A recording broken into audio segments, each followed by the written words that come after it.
Fuel shortage into second week. Lay police arrests suspect in student killing. And Madang leaders move to keep old ways alive. This is National MTV News with Helen Sayer. Good evening and thank you for joining me for Tuesday's news. Flight delays caused by a shortage of aviation gas continue into the second week as the only service provider in Morbe struggles to remove the backlog of cargo and passengers. Last week, North Coast Aviation, or NCA, grounded 2 of its planes following the fuel shortage. NCA is the only third-level airline in Morbe, servicing up to 60 airstrips in 4 provinces. Inside the NCA hangar, more than a month's worth of cargo sits stacked in several piles. It's been like this since the small airline's operations were cut back due to a countrywide shortage of aviation gas used for the smaller, older aircraft. Last week, the issue of the fuel shortage was brought to light when the chief pilot Thomas Kende pointed out that the fuel suppliers in Papua New Guinea had stopped producing and supplying aviation gas. Aviation gas is currently being sourced from Poland. It's one of the few places where a steady supply can be sought at a manageable price. North Coast Aviation isn't the only airline affected. One of the oldest third-level operators in Papua New Guinea, MAF, also gets its fuel from Poland, and they operate one of the largest fleets of 7 piston-engine aircraft. Globally, the trend of using the older aircraft is diminishing, but to replace the planes will mean significant capital investments for small airline companies. For a small operator like NCS that flies to 60 airstrips in 4 provinces, replacing the 2 grounded aircraft will cost millions of kina, and it doesn't have that kind of money. Scott Waide, National MTV News, Ley. And in news just in, a 24-year-old man from Lablab has been airlifted to Engau Hospital in Ley following a shark attack. The patient was brought in on a Manalos aviation helicopter, the chopper landing inside the hospital grounds. Engau Hospital staff immediately attended to the man. He will undergo an emergency operation which may involve possible amputation. Lay police have caught 8 suspects involved in the killing of a man at the 9 Mile area during the early hours of Sunday morning during a fight that broke out among youths. Lay Metropolitan Commander Chief Superintendent Anthony Wagambi says the deceased was beaten and stabbed a couple of times. A group of youths alleged to have been drinking homebrew attacked the deceased, who was alleged to have been involved in another clash with one of the suspects earlier. According to reports police collected, the primary suspect sought help from his friends and went back and attacked the deceased. The deceased ran away, collapsed and died along the freeway footpath. 6 suspects were caught on Sunday, while 2 others were apprehended yesterday. Wagambi says the 2 picked up yesterday were caught by members of the community and attacked. Lay Streamite police were alerted. They went to the area and secured the 2 suspects. They are now in police custody. The situation is still tense and police are still monitoring the area. During the early hours of Sunday morning, another fight broke out at the bowling club, resulting in the killing of a young man. The deceased was attacked by a group of men at the car park. His body was found lying in a drain just outside of the bowling club gate. He was rushed to the Engau Hospital but was pronounced dead. Investigations into the double murders that happened on Sunday have already begun. Mata Luis, National MTV News, Ley. Lay police have arrested the prime suspect involved in the killing of a grade 10 Bumayong student last Friday. The suspect was caught last Saturday morning. Lay Metropolitan Commander Chief Superintendent Anthony Wagambi says both the suspect and the deceased are grade 10 students. The suspect has been detained and appropriate charges will be laid soon. He is cooperating with the police investigators and more arrests will be made soon. Police are maintaining presence at the school since the incident took place. Police will also maintain security at the school during the grade 10 examinations. Chief Superintendent Wagambi is appealing to the deceased relatives not to harm innocent students and destroy school properties. Not all students were involved in the clash, but a few in organized groups. Students are asked to concentrate on their studies and not to get involved in other illegal activities. Police are working closely with the school's Board of Management and Administration to bring back normalcy. Mata Luis, National EMTV News, Ley. Superintendent Anthony Wagambi is warning individuals who have been supporting criminal activities through the use of vehicles, boats and funding to stop. Wagambi says police investigators have identified leads on how these gangs have been operating. Those who have been getting involved in criminal activities will be arrested and charged if there is enough evidence found. Police are also monitoring activities within the city following the spate of robberies that happened in the last 3 months. Random roadblocks are set up to check on occupants of vehicles. The Metropolitan Commander is appealing to the general public for their cooperation when approached by police at roadblocks. Wagambi says since the start of the special operation, there has been a decline in robberies within the city. An Angan man is claiming he has lost sight in one eye as well as his senses of taste and smell after an industrial accident. Leo Tom from Layagam in Enga Province was working with a road construction company in Western Highlands Province when a piece of metal struck him in the eye as he was supervising a welder. Tom, who now can't see with his right eye, told EMTV News that he was working without safety gear. Tom was working with a Chinese engineering company as a foreman supervisor in Mount Agan. On October 5, a spark from the welding rod went into his right eye while he was supervising. 3 days after, his face got swollen and the skin started to break open. Today is the 6th day after the incident happened. Tom cannot see and he's having difficulty eating and breathing. He said sometimes he's experiencing nose bleeding. EMTV tried to get comments from the company today but was unsuccessful.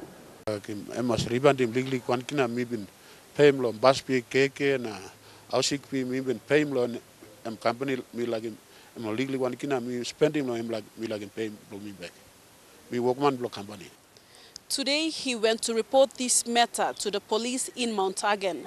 He told EMTV News that the swells has worsened and he needs financial support from the company that he worked for. Vasinata Yama, National EMTV News, Mount Agan. National EMTV News continues after the break. Stay with us.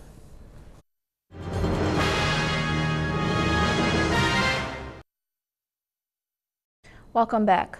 Prime Minister Peter O'Neill has hailed the elevation of the Archbishop of Port Moresby, Sir John Riba, to Cardinal of the Catholic Church and the first Papua New Guinean Cardinal in the nation's history. In a statement, Prime Minister O'Neill said the elevation of Archbishop Riba to Cardinal is a proud moment for the country. Mr. O'Neill congratulated Sir John and thanked him for the work he has done in the Catholic Church. The Prime Minister anticipates to join the nation in a celebration mass in Port Moresby. Morebey's education advisor Keith Jerram has warned teachers and students intending to cheat during the national exams that they will face tough penalties. Jerram said students who cheat will not receive their certificates if they cheat, and teachers could face termination. He was speaking today in Ley as the grade 10 students set for the second day of exams. After the completion of day 1 of the grade 10 exam yesterday, there have been no reports of cheating from schools. However, the program education advisor for Morebey, Keith Jerram, says students or teachers who are found cheating during the examinations will be dealt with accordingly. If we receive reports of cheatings in the province, then we will liaise with the department on the kind of penalties that we will impose. Sure, we will impose that kind of penalties because we do not want cheatings in the province. Jerram spoke of this today after visiting all city schools yesterday. He said the conduct is the same for schools in other districts. The only major incident that has marred the exam week has been the killing of a Bumayong student during a fight. The school is being watched by of police and defense personnel following the recent clash. I was pleased with the support from the community leaders, youth, parents, and the law enforcing agencies, which they gave their full support, especially at Bumayong. The grade 10 final examinations had started on Monday this week and will end on Friday. The grade 12 students will sit their examinations next week, Monday to October 27, while grade 8 examinations will be on October 24 to 27. Meanwhile, schools and general public are asked to maintain the peaceful conduct in the province till the end of the examinations. Julie Badui Owa, National EMTV News, Leh. Over 200,000 grade 10 students in the country completed the social science and expressive arts examinations today. In Port Moresby, 387 students at Kila Kila Secondary School sat the exam. The exams began yesterday with the mathematics paper and will end on Friday with the English paper. At 10:30 this morning, EMTV visited Kila Kila Secondary as students were into their final hour on their social science paper. According to the external invigilator, Ikupu Ovia, the students arrived on time and the exams began on schedule. Mr. Ovisa is a teacher from Badi Hagwa Secondary and will be supervising the exams throughout the week. The students arrived well on time for the exams, and we started the exam according to the bylaws of the exam regulations. So at 8 o'clock all the students were seated in the hall for the instructions and other necessary information given out. Kila Kila is a very old school with a rich history. It was established in 1948 when the southern region was still under British rule. It developed into a high school after it was separated from the Kila Kila Primary and later secondary. And when you talk about national high schools, right, this is the history of, when you talk about national high school, Sogeri actually started from here as well. So the students from here moved to Sogeri, right, to start the national high school there. This year it registered 1,500 students and has a staff ceiling of 40 teachers. But despite the increase in student enrollment, Principal Panay said the student hall can accommodate all grade 10 students. Tuition-free fee that is paid by the government has enabled a lot of kids to come into the schools, and Kila Kila is no exception. We're feeling the pinch of over-enrollment, and when it comes to exams, times like this, right, you will find that the hall is not enough. Classrooms are used. And you will find that if you visit other schools, that's what they're doing. And it's so tiring for external invigilators to maybe run around and all that. Kila Kila, we don't have that problem anymore. Meanwhile, grade 12 teachers at Kila Kila are preparing their students for the grade 12 national exams, which will begin next Monday. Thekla Gunga, National, EMTV News. Leaders from all 6 districts in Madang formed a group called the Madang Maror. Recently celebrated a first-of-its-kind food festival. The word Maror means ways or pasin in Tok Pisin. The Madang Maror group is one that's born to revive and promote the Madang ways or pasin, starting with this food festival. The leaders in this group are concerned that the importance of traditionally grown organic food is dying out fast given the Western influence on today's generation. Rachel Shise with this report. The Madang Food Festival, hosted by the leaders of the various districts in the province, is to celebrate and promote the significance of traditionally grown food that they fear may die out as a result of introduced food. Mi play looking finish na mi play film longan am play less now mi play like pulling back kakablom mi all to muna time before. With the theme Remembering the Past, Celebrating the Present and Planning for the Future, the leaders of various districts, with their show of traditionally grown food, expressed that food is not just food, it is sacred and must never be forgotten. Banana embalusim life blongan. Long elvin one pla life, na life by still continue. One kind long taro, kau banana, sak tu. You cut him by you are empara, karalo skin blem, punon nikron. You broke him, sting, alvin life lost up. So kake senta blong life blong man. The leaders stressed that the new diseases in the country are likely to have developed from people's changed lifestyles, from consuming organic traditional foods to consuming introduced foods that come in cans and packets. Kake ikama blong grown where you yet you go na you planning and grow long I believe you go come out him you are empire you come you sap him and fresh yet you throw him grow on pot you kiss him na kake. I think that's the best food. They also stressed that if the government is serious about growing the country's economy, it should start by providing markets for the people to grow and sell their garden produces like the other Pacific Island countries. Suppose Papua New Guinea start lo tip long Australia. Government belum plan on them. Agriculture department juga ton plan now. Rachel Shise, National EMTV News, Madang.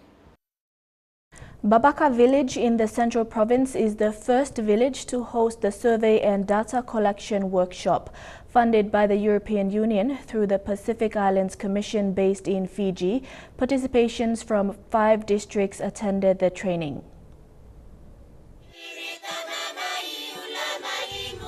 Ward Councillor Velapo Numa, on behalf of the villagers, welcomed the visitors to the host venue of Tekira McLeod Training Centre.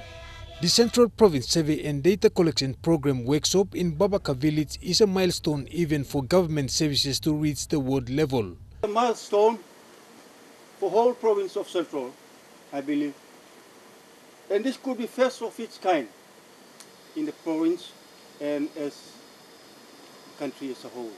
The workshop's focus is to identify and measure able-bodied people from people with special needs through data collection. It is one of the European Union funding projects at a cost of 350 million euros, close to 860 million kina, and facilitated by lead agencies Department of Community Development and Religion, the National Disaster Centre, Department of Provincial and Local Government Affairs, and Central Provincial Government. Disabled Person Organization Southern Region Chairperson Mary Ikupu said, this is a breakthrough for them after so many struggles of advocating. District Administrator Gay Raga urged his people to recognize the rights of disabled persons. So if we want to really make them be one of us, let's not only use them in voting, let's not only use them as a number, but let's use them as people who can also contribute in the communities. Community Development Secretary Anna Solomon said the department has been fighting for the rights of persons living with disabilities. She said this will empower them to recognize their rights to access government services like health and education. Following recent surveys of 21 wards, 606 persons living with disabilities were identified, many of whom suffered from conditions related to lifestyle diseases.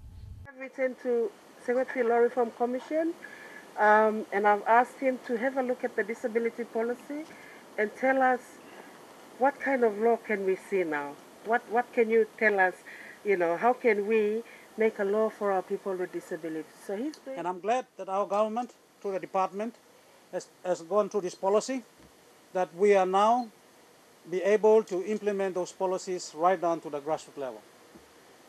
And yes, we are right, and you all can say that all disabilities have the right. Eric Arupma, National EMTV News. A 30-year-old woman was arrested and charged for assaulting a cabin crew last Friday. Brenda Cougar from Warakum in the Western Highlands province was boarding a flight to Brisbane when she confronted Elizabeth David, a female cabin crew, and assaulted her. This follows an earlier argument between the two women. Airport Police Station Commander Robert Wane confirmed that Brenda Cougar was offloaded from the aircraft and charged under the Civil Aviation Act. She was released on a 1,000 kina bail on Saturday. Meanwhile, the flight continued its route to Brisbane. And now looking at our finance news, the kina closed unchanged at $0.3155 in the interbank market. Bank South Pacific, Yokina was buying $0.3080 US dollars, $0.4018 Australian dollars, $0.2734 euro, and 31.57 Japanese yen. Looking at commodity prices at New York close, coffee and copra closed lower, while gold and cocoa closed the day higher. Palm oil and crude oil closed lower, while copper closed the day higher. And on the stock market, the Dow Jones closed at 88.55 points higher. The ASX is trading at 4.37 points higher, and the All Ordinaries is trading at 6.75 points higher. Stories making headlines overseas when we return, including a wartime reporter who turned 105. Don't go away.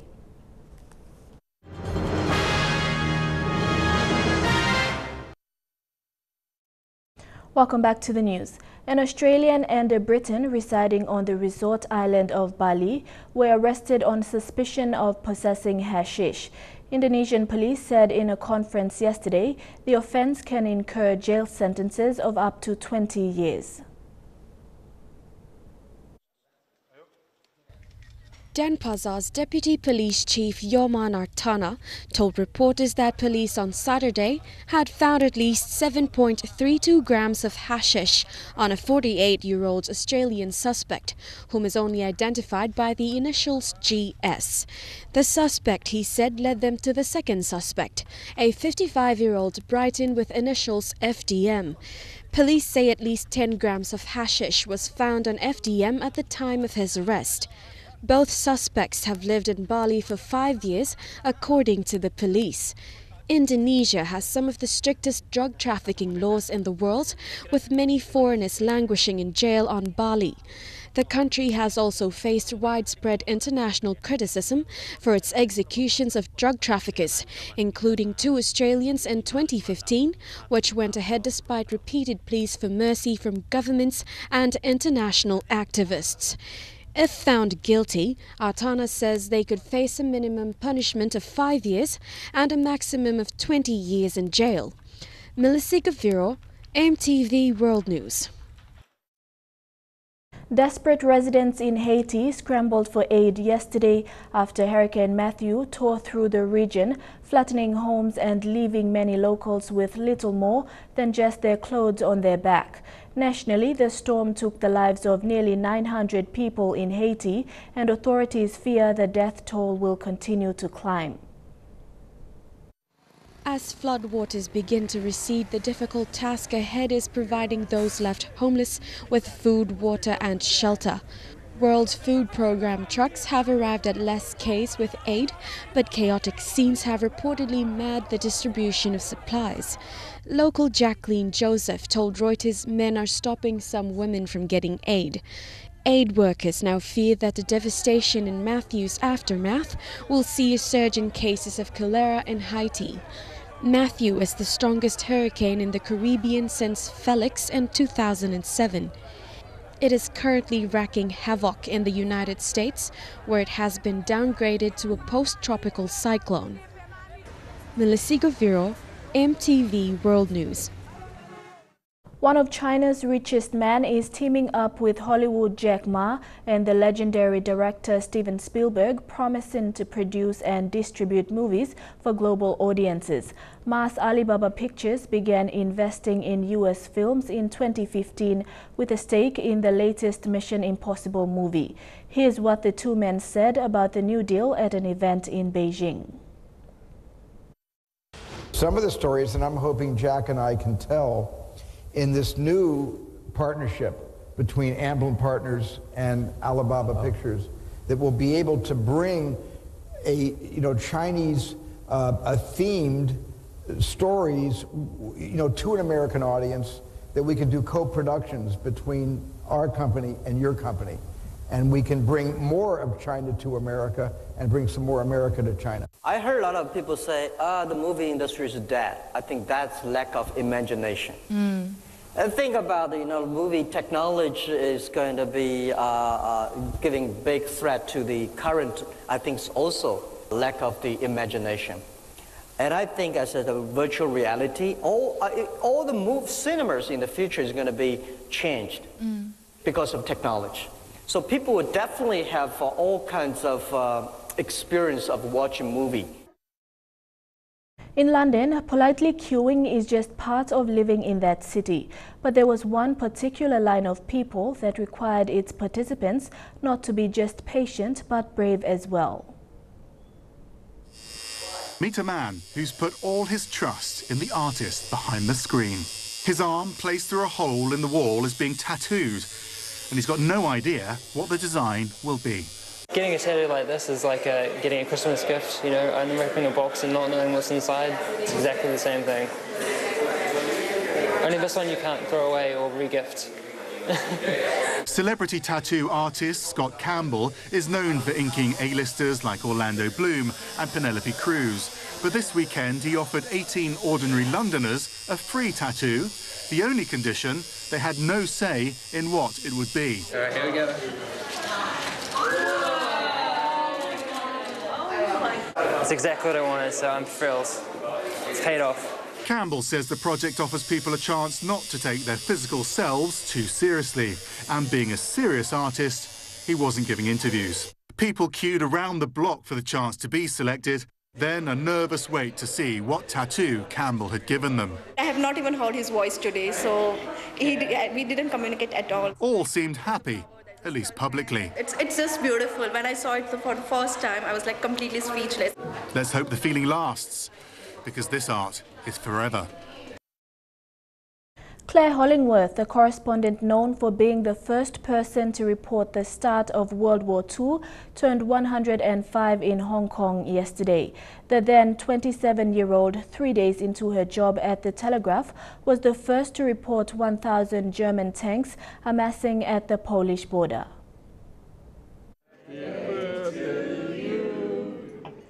Flanked by family and friends, Hollingworth celebrated at Hong Kong Foreign Correspondents Club with cake and a publication of a new book by her great-nephew Patrick Garrett. Garrett said his book, Of Fortunes and War, uncovers previously unknown stories about his great-aunt, including tales about her helping refugees escape Poland during World War II.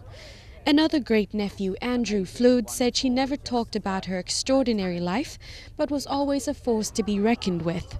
She was always game for anything as well. When I was, I think about 25, I had a very small, quite unreliable microlight aircraft, 2-seat, 2-stroke engine, very basic.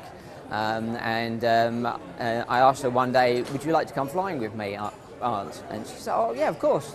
So I sat her in the back seat of this little microlight. I sat in the front seat. It was no electric start, a pull starter. So got it started eventually and took her for a flight around, and I think she really loved it. So, but she was, at that time she was 80. So I think the oldest lady I've ever taken, or oldest person I've ever taken up flying. Born in 1911, she went on to work across Asia, including Vietnam and China in the early 1970s. Melissa Goviro, EMTV World News. Chukai Sports is next. We have news on cricket, football, volleyball and rugby union. That's after the break.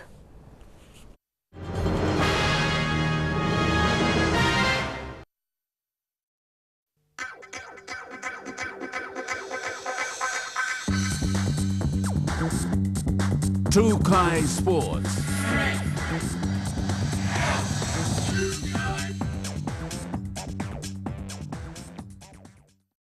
Welcome to Chukai Sports.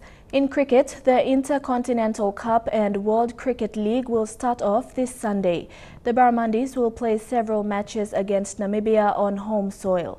The 4-day test will see the Barramundis put their skills learnt from practice matches in Australia to good use. Following the South Australia tour, they won 4 to Western Grit and Eastern Edge and lost the others. They take a rest for a few days before their first match on Sunday. Their performances in Australia showed improvements and also identified areas that still need improvement. Being the second time to play host this year, the Barramundis will have to replicate their performances during their meet with Kenya earlier this year, or even better, in order to put up a challenge for the Namibians. Almost 200 girls turned up at the National Sports Institute in Goroka to take part in the FIFA Live Your Goals Legacy program. FIFA Under-20 Women's World Cup official mascot Susa also made an appearance. Many of the girls were within the age of 4 and 18 years old and were from 2 primary schools in Goroka. Goroka Grammar School principal and school soccer president Paddy Kelly officially launched the program. He said Live Your Goals is a great program that helps increase the participation of girls in the code of football. Hopefully it's increasing participation, helping to increase participation of girls in sports. There have been lots of studies that show the benefit of girls taking part in sports, health benefits, educational benefits, social benefits. So I think it's a great initiative of PNGFA. He said another great way to get more girls involved in the sport is by using the current school system. I think we must use the schools. I think this is good to bring people together like this as a one-off occasion. For the longer term development of the players, we must use the schools system. The PNG Under-20 women's team was present as well to help teach young girls basic football techniques. The day was filled with many fun activities which also saw PNG Under-20 women's coach Lisa Cole take part. The next Live Your Goals program will be rolled out in Kimbe, West New Britain Province next week. Elijah Levet, National EMTV Sports. In volleyball, the NCDVA competition rounded up their semi-finals last weekend. This weekend's match will see Edatech Scorpions face Vailima in the grand final for the 2016 Men's Premier title. And in the Women's Premier, PTPSL Telecom will go up against Vailima. While in the men's A grade, Humiet will play Jamas. And in the women's A grade, another PTPSL Telecom and Vailima will vie for the title as well. Trukai Sports continues after the break. Stay with us.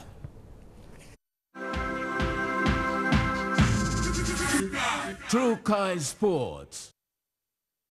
Welcome back to Trukai Sports. Schoolboys Rugby League in the Karamui district of the Simbu province is being organized without a calendar from the PNG RFL. Coordinators in the district have called on the code's governing body to send out competition layouts. The District Development Authority is building a field for next year's competition. Bethany Herman with this rural sports development story. Rugby League has its roots in the most remote parts of Papua New Guinea, but development of the game is slow reaching these parts. Salt Nomane Karimui district is in rural Simbu province and it's a place where rugby league is worshipped. The game is so important to the people that the district administration is now supporting a schoolboys program. And all the schoolboys in Solomon and Karimui was very happy because they don't see such things since independence. Salt Nomane Karimui Schoolboys Rugby League coordinators have called on the Papua New Guinea Rugby Football League for more support. They've received support for their calls to the code's governing body from their Member of Parliament. There's a big office there. They have no calendar for schoolboys rugby league, and I don't know how they run a schoolboys rugby league competition in the country. So if we are talking about rugby league for the country, we may have to make the effort at the right places, and we are doing the right thing. Trying to do a field here because rugby is a very Bethany Harriman, National EMTV Sports, Ley. The Rugby League World Cup 2017 fan-friendly tickets will go on sale in Australia and New Zealand on the 27th of October. Papua New Guinea is yet to confirm the ticketing prices for the 3 pool matches that will be played at the National Football Stadium. People are encouraged to purchase their tickets early to secure the best seats at a low price.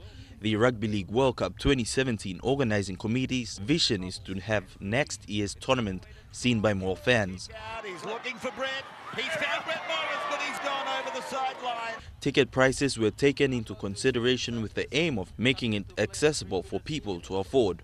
The Rugby League World Cup 2017 will be contested from 27th of October to the 2nd of December 2017 and hosted by Australia and New Zealand with 3 pool matches also being played in Papua New Guinea. With 11 teams already confirmed, the final 3 teams will come from the European qualifying tournament to be played in October and early November this year. The teams who are still in the race are Wales, Ireland, Russia, Serbia, Italy and Spain. Elijah Alvet, National EMTV Sports. The Get Into Rugby Development Program has been successful throughout the year. Program Coordinator Salosi Juma said as the season comes to an end, there are plans to establish contact in areas that have been out of reach this year.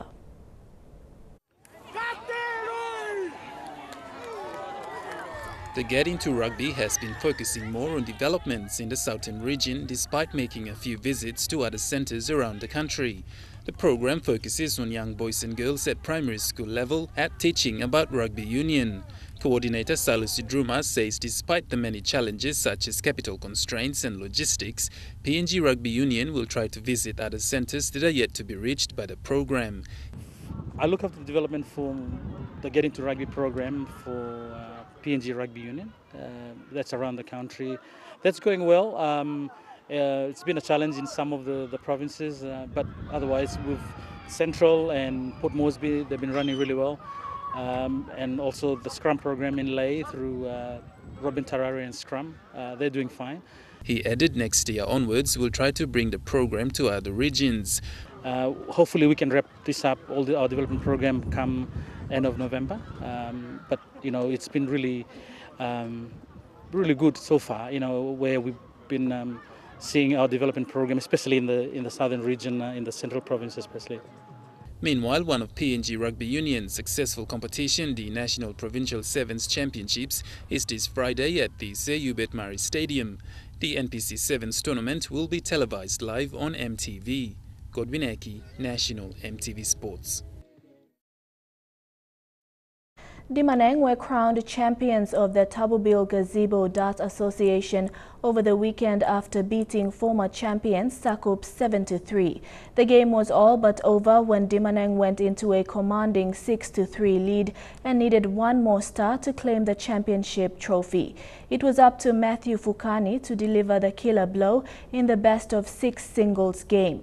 Fukani traded dart for dart with Sakup's Jeffrey Tilloch in their 401 singles game.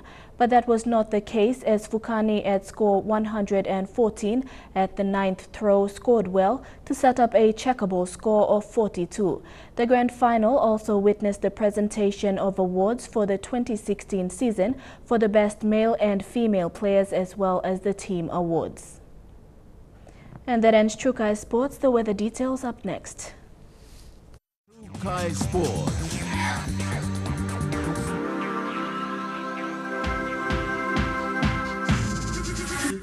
Trukai Sports. The weather details are proudly brought to you by Dulux Weather Shield. Worth doing with Dulux.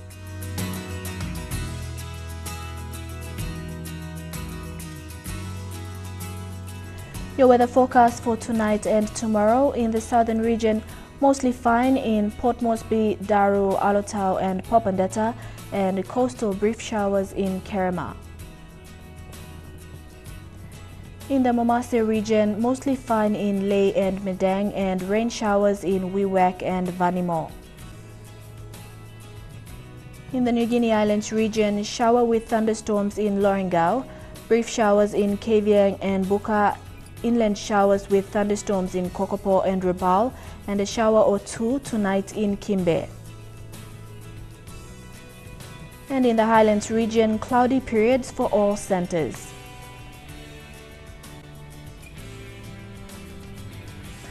Forecast for small ships for the next 24 hours. Waters of southern PNG Indonesian border through Torres Strait and Daru to Kiwai Island to Kerema to Yule Island to Hood Point, seas of 1.5 to 2 meters. Waters east of Hood Point to Samarai Island with waters of eastern and western Milne Bay Islands with waters of Cape Vogel to Finschhafen with waters of Madang to Bogia to Wewak, with waters of Madang to Bogia to Wewak to Aitape to Vanimo and northern PNG Indonesian border, with waters of Manus and its western group of islands, with waters of New Ireland to New Britain and Bougainville, seas of 1.5 to 1.3 meters. Waters of Finchhafen through Vitia Strait, Siasi Island to Long Island to Karkar Island, seas of 0.5 to 1.5 meters.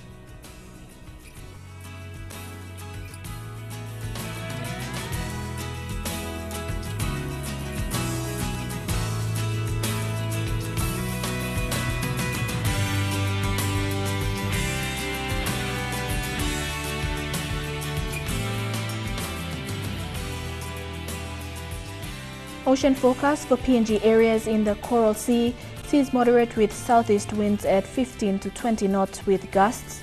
In the Solomon Sea, seas slight with southeast winds at 10 to 15 knots. In the Bismarck Sea, seas slight with southeast to east winds at 10 to 15 knots. And in the Pacific Ocean, seas slight with light variable winds.